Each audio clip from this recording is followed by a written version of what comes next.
Good morning. நாம் இன்றைக்கி என்ன பார்க்க போகிறோன்னா பிஜிடிஆர்பி கொஷின் பேப்பரில் கேட்ட question அல்ஜிப்ராலேருந்து let r plus minus and r plus b multiplicative group of non-zero real number and positive real number.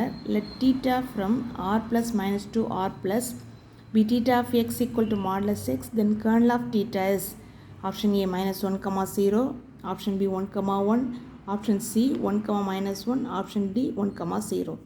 இப்போ இதில் என்ன கேட்டிருக்குன்னா கொடுத்துருக்கிறது பார்த்தீங்கன்னா ஆர் ப்ளஸ் மைனஸ்ன்னு சொல்லும்போது ஜீரோ தள்ளி மீதி எல்லா இது நம்பர்ஸாலே இருக்கும். Multiplicative group of non zero real number and positive real number இல்லை theta R plus minus to R plus theta of X வந்து மாடலஸ் எக்ஸ் கொடுத்துருக்கு. சரியா?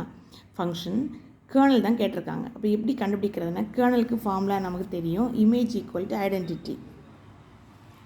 இப்போது theta of X equal to ஐடென்டிட்டின்னு சொல்லும்போது நமக்கு இங்கே மல்டிப்ளிகேட்டிவ் குரூப்புங்கிறதுனால 1. சரியா? இப்போ டீட்டா ஆஃப் எக்ஸ்னு அங்கே ஃபங்க்ஷன் டிஃபைன் பண்ணியிருக்காங்க. என்ன டிஃபைன் பண்ணியிருக்கு? Theta of X equal to modulus எக்ஸ்ன்னு டிஃபைன் பண்ணியிருக்கு. So modulus X equal to 1. இப்போ மாடலஸ் எக்ஸ் 1ன்னா எக்ஸுக்கு வேல்யூ என்னெல்லாம் இருக்கலாம்? 1 மைனஸ் 1 அந்த ரெண்டும் தான் அதுக்கான பாசிபிலிட்டி. சரியா? ஸோ இப்போ பார்த்தீங்கன்னா option C is the correct answer. So kernel equal to 1 comma minus 1. Thank you.